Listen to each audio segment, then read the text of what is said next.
पुणे शहरातील cement concrete रस्त्यांची कामं वाढत्या महागाईमुळे ठप्प झालेली आहेत। बांधकाम साहित्याचे दर आणि डिझेलच्या किमती वाढल्यानं मंजूर निधीमध्ये काम पूर्ण करणं कठीण झाल्याचं सांगत ठेकेदारांनी कामं अर्धवट ठेवली आहेत। परिणामी शहरामध्ये सुरू असलेल्या रस्त्यांची कामं 60 ते 80% पूर्ण झालेली आहेत। मात्र महापालिकेनं वाढीव निधी देण्यास स्पष्ट नकार दिला असून कमी कालावधीच्या कामांसाठी भाववाढ सूत्र लागू होत नसल्याचं नमूद केलंय। वेळेत कामं पूर्ण न करणाऱ्या ठेकेदारांवर कडक कारवाई करण्याचा इशारा प्रशासनानं दिलेला आहे।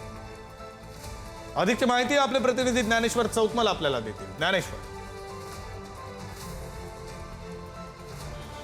अगदी बरोबर आहे। पावसाळा जो आहे तो तोंडावर येऊन ठेपलेला आहे आणि असं असताना पुणे शहरातल्या वेगवेगळ्या भागांमध्ये जी पावसाळापूर्व रस्त्यांची कामं आहेत ती आपल्याला अजूनही अर्धवट असल्याचं बघायला मिळतंय।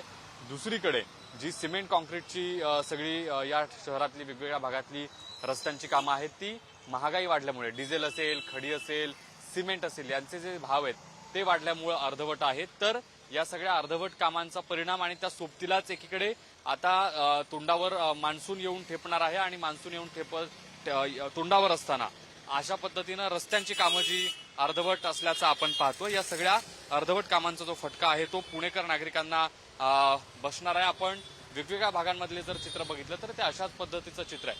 अगदी पुढच्या काही दिवसांमध्ये जेव्हा पाऊस पडायला सुरुवात होईल त्यानंतर या सगळ्या भागातली ही कामं जर अशीच अर्धवट राहिली तर मोठा त्रास जो आहे तो पुणेकरांना सहन करावा लागणार आहे। आणि अशीच परिस्थिती शहरातल्या उपनगरातल्या वेगवेगळ्या रस्त्यांची अजूनही आहे आणि त्यामुळे दोन गोष्टी, एकीकडे एकतर पावसाळ्यापूर्वी जी रस्त्यांची कामं पूर्ण होणं अपेक्षित होतं ते, आणि दुसरीकडे महागाई जी वाढलेली आहे आणि त्यामुळे सिमेंटचे भाव वाढलेत, खडीचे भाव वाढलेत, मुरुमचे भाव वाढलेत, डिझेलचे भाव वाढलेत।